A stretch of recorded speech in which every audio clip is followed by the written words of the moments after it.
네, 우리 찬송가 94장입니다. 94장 찬양하겠습니다.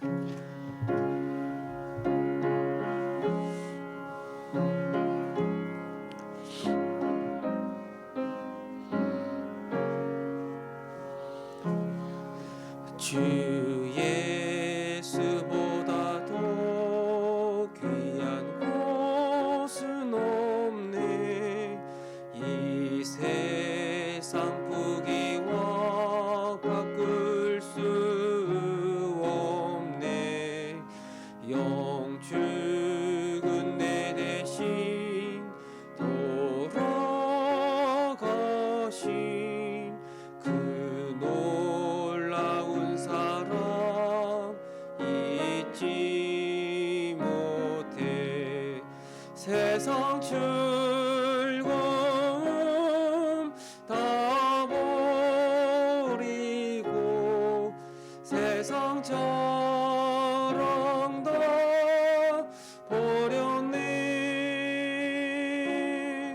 주 예수보다도 귀한 곳은 없네. 예수밖에는 없네. 주 예수보다도 귀한 곳은 없네. 이 세상 명예와 바꿀 수 없네.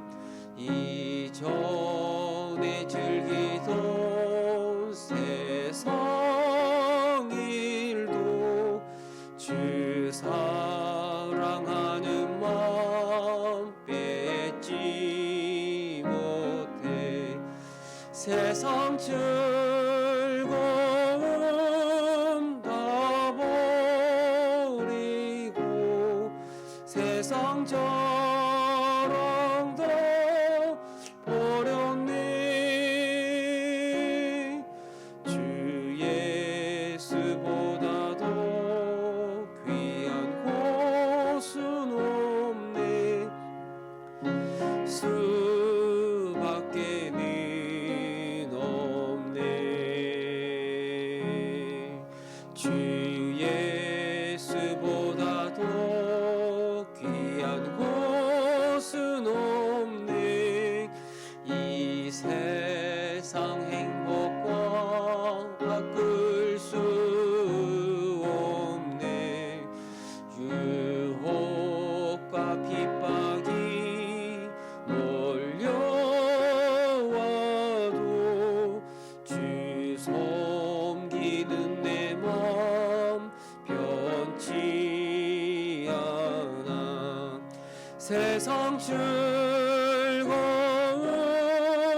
다 버리고 세상 자랑 다 버렸네.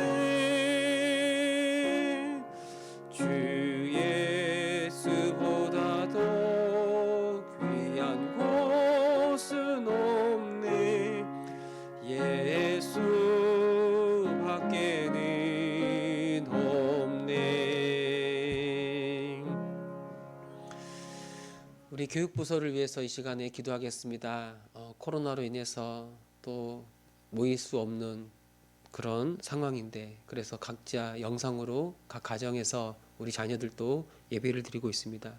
아마 여러 가지 많은 어려움 중에 하나가 우리 자녀들의 신앙생활, 신앙교육, 바로 이것이 코로나 시대 때 교회가 겪는 어려움 중에 하나일 것입니다. 하나님, 이제 연말이 지나가고 연말이 다가오고 이제 새로운 새해를 맞이하는데, 이 각 교육부서마다 지난 한 해를 돌아보게 해주시고 또 새로운 한 해를 어떻게 맞이하면서 우리 자녀들을 주의 말씀으로 잘 이끌어 가야 할지, 우리 담당 교육자들과 또 선생님들에게 지혜와 능력을 주셔서 잘 정리하고 또 하나님의 지혜를 구하여서 이 새해에는 어떻게 코로나 시대 때 우리 아이들에게 주의 말씀을 풍성하게 먹일 수 있을지 그들에게 지혜를 달라고 기도하시고, 또 각 가정에서도 부모님들이 책임감을 가지고 우리 자녀들의 영적인 성장을 위해서, 저들의 믿음의 성숙을 위해서 말씀으로 그들을 섬길 수 있도록 그런 일들이 우리 교회 안에 일어나게 해달라고 기도하시고, 그래서 우리 자녀들 한 어린아이도 잃어버리지 않고 오히려 이 어려운 시대에 저들의 믿음이 더 단단해지고 더 굳세어지고 더 아름답게 성장할 수 있도록 하나님께서 은혜 베풀어 달라고, 우리 시간에 한번 교육부서에 속한 우리 아이들을 기억하면서, 이를 섬기는 분들을 기억하면서 함께 기도하겠습니다. 하나님 아버지, 이제 2000년도가 마무리되어 가고 있습니다. 벌써 교육부서도 총회를 하고 새로운 임원과 새로운 선생님들을 세우고 한 해를 돌아보고 또 새롭게 맞이하는 새해에 우리가 어떻게 주의 몸된 교회를 섬기며 특별히 어린 자녀들을 돌볼 수 있을지 고민하고 준비하고 있습니다. 하나님, 코로나가 우리에게 큰 어려움이 있는데 그 어려움 중에서도, 우리가 겪은 어려움 중에서도 우리 자녀들의 교육을 어떻게 감당해야 되는 것이 우리에게 큰 어려움이고 큰 고민이었습니다. 하나님, 우리에게 지혜를 주시고 능력을 주셔서 이 어려운 시대에 어떻게 우리 아이들에게 다가가며 어떻게 우리 아이들에게 이 생명의 복음을 신기할 수 있을지 고민하게 해주시고 마음과 힘을 다하여 이 일에 전념할 수 있도록 인도하여 주옵소서. 담당 교육자들과 우리 선생님들에게 지혜 주시고 능력 주셔서 이를 감당하기에 부족함이 없게 하여 주시고, 또 하나님, 각 가정에서도 부모님들이, 학부모들이 정말로 이 믿음 교육에 대한, 신앙 교육에 대한 부담감을 가지고 우리 아이들을 말씀으로, 복음으로 잘 이끌어가게 하여 주시고, 그래야 우리 교회에 속한 어린 자녀들 한 영혼도 잃어버리지 아니하도록 하나님께서 은혜를 베풀어 주옵소서. 오히려 이 코로나 시대에 저들의 믿음이 더 단단해지게 도와주시고 더 굳세어지게 하여 주시고, 세상이 감당치 못하는 하나님의 사랑, 우리 주 예수보다 더 귀한 것은 없네라고 고백할 수 있는 그런 믿음의 자녀들로 자라갈 수 있도록 주님께서 역사하여 주옵소서. 그렇게 하실 주님을 바라봅니다. 은혜 베풀어 주시고 역사하여 주옵소서. 아멘. 정말 주 예수 그리스도보다 더 귀한 것은 없네, 이 찬양의 고백이 우리들의 고백일 뿐만 아니라 우리 교회에서 자라나는 우리 어린 자녀들의 고백이 되기를 원합니다. 코로나로 인해서 우리가 계속 모이지 못하고 교회에서 예배도 드리지 못하지만 하나님, 그럼에도 주의 백성들, 주의 자녀들 잊어버리지 아니하시고 하나님이 세심하게 살피시며 그들 삶 가운데 인도하고 계심을 우리가 믿습니다. 우리 어린 자녀들 주의 말씀을 떠나지 말게 해주시고 주의 은혜 가운데 거하고 주의 은혜로 그들의 믿음이 단단해지고 그들의 믿음이 건강하고 아름답게 성장하여서 이 세상에 감당치 못하는 하나님의 사람들로 세워져 갈 수 있도록 인도하여 주옵소서. 이를 위하여 부르심을 받은 우리 교육자들과 우리 모든 선생님들에게 지혜와 능력 주셔서 잘 감당하게 하시고, 각 가정에서도 우리 자녀들의 신앙 교육을 위한 영적인 부담감을 가지고 엄마 아빠가 이 일에 관심을 기울이고 힘을 쏟을 수 있도록 그들의 마음 또한 주장하여 주옵소서. 주님이 우리 아이들을 잊어버리지 아니하시고 함께 하실 줄 믿습니다. 감사드리며 우리 주 예수 그리스도의 이름으로 기도합니다. 아멘. 말씀 보겠습니다. 사무엘상 22장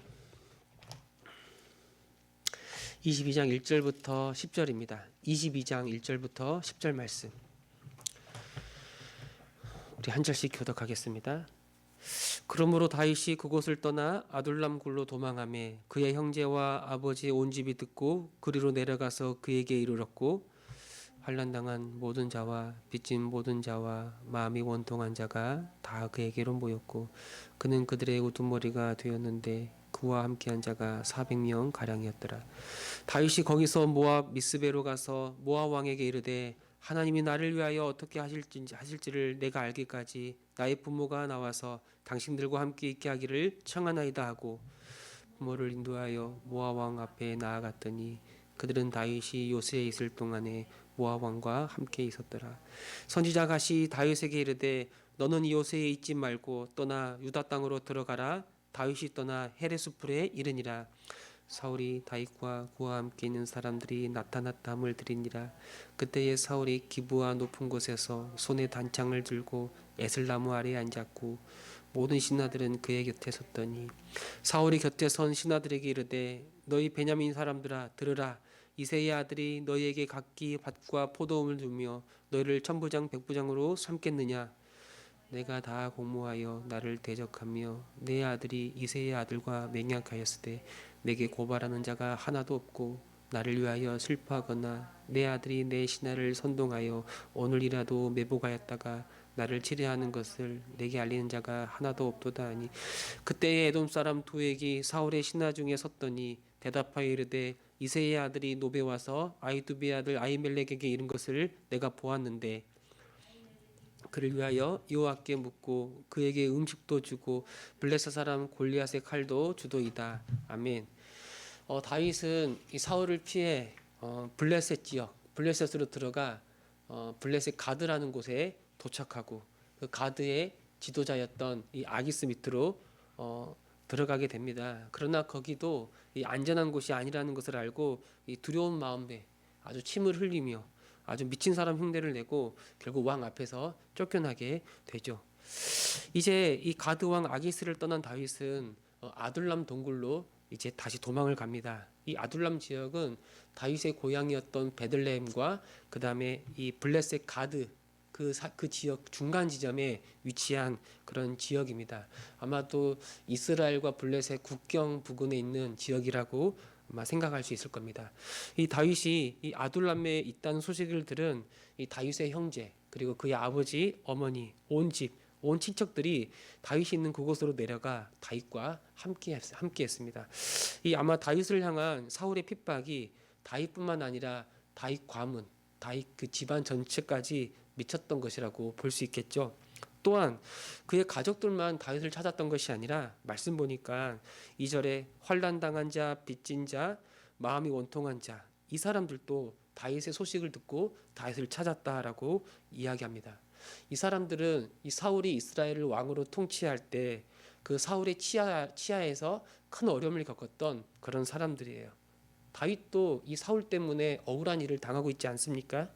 그래서 사실 이 다윗도 자기 앞가림하기도 어려운데 다윗은 이렇게 억울한 자, 원통한 자, 빚진 자, 환난당한 사람들이 자기를 찾을 때 그들을 내치지 않고 그들을 품고 그들과 함께 했는데 무려 400명의 사람이 다윗과 함께 있었다라고 그렇게 말하고 있습니다. 이스라엘의 왕은 어떠해야 하는가? 이스라엘 왕.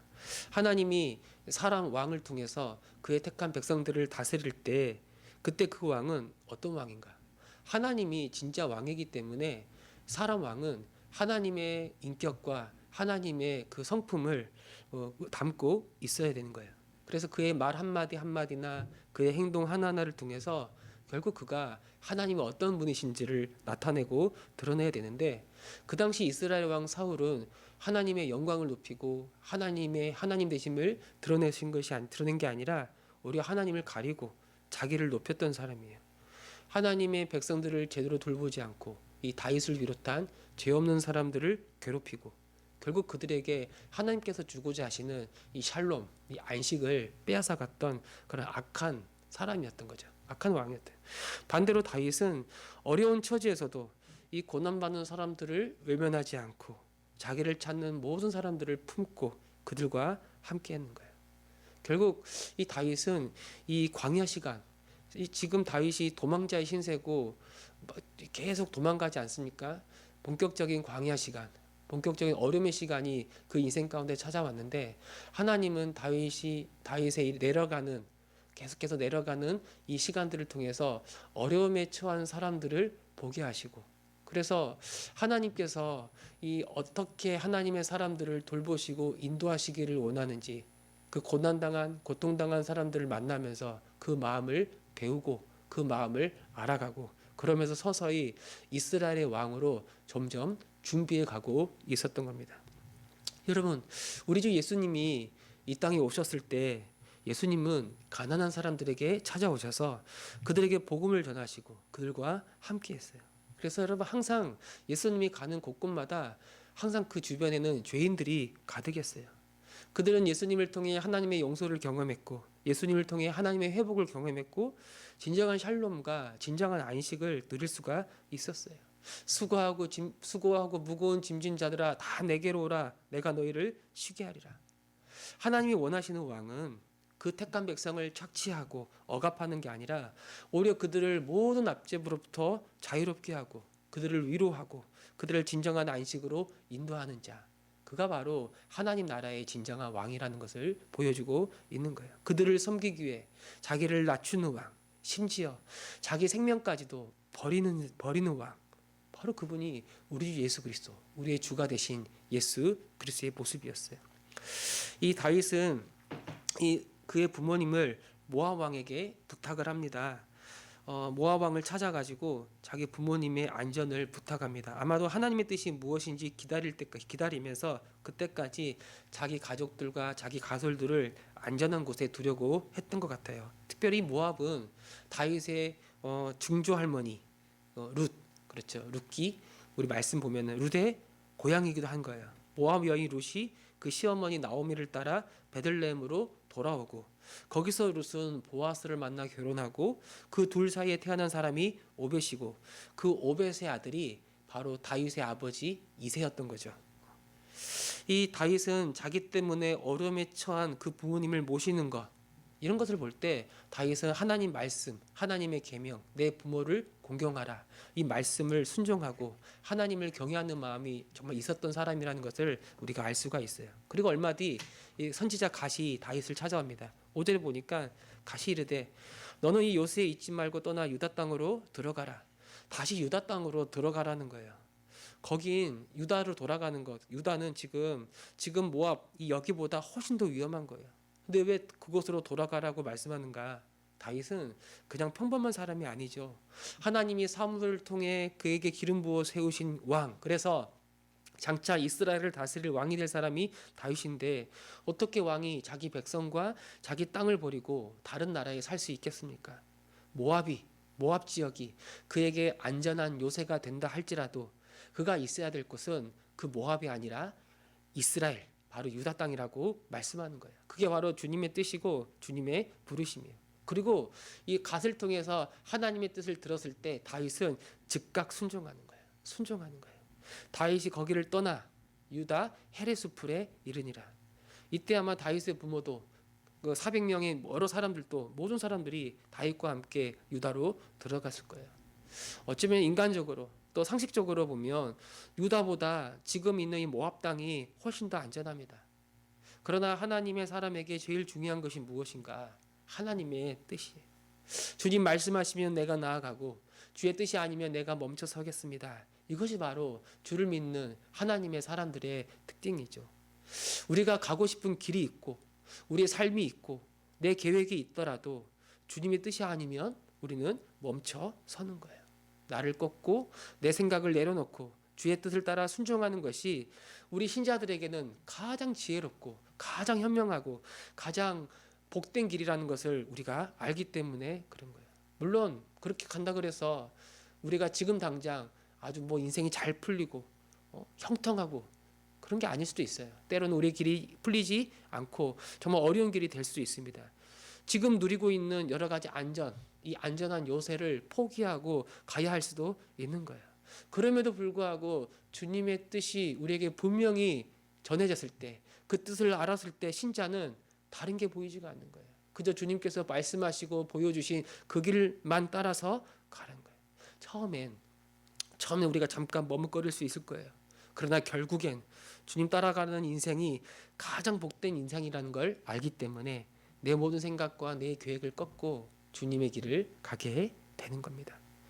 이런 다윗의 모습과는 반대로 사울의 모습이 6절부터 나오는데, 이 다윗이 그를 찾아오는 빚진 자, 원통난 자, 환난당한 자를 돌아보았다면 반대로 사울은 자기 측근들을 원망하고 막 그들을 채근하고 그들을 책망하고 있습니다.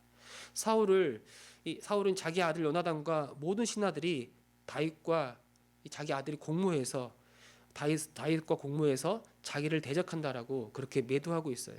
물론 요나단이 다윗을 도와준 적은 있지만 사울을 대적하여 사울을 죽이려고 했던 적은 없었어요. 다른 신하들도 오히려 사울의 명을 받아 다윗을 죽이려고 했지 사울을 죽이려고 공모했던 적은 한 번도 없었어요. 왜 그런가? 이 사울의 마음속에 이 다윗을 향한 분노가 가득하자 그 악한 마음으로 신하들을 의심하고 불평하고 있는 거예요. 그는 진정한 왕이 아닌 거죠. 진정한 하나님 나라의 왕이 아니라 그는 하나님의 백성들을 괴롭히고 결국 자기를 높이고 자기의 유익을 위하여 이 백성들을 거느리는 아주 나쁜 왕이라고 우리는 볼 수가 있는 겁니다. 누가 우리의 왕인가? 다윗인가? 사울인가?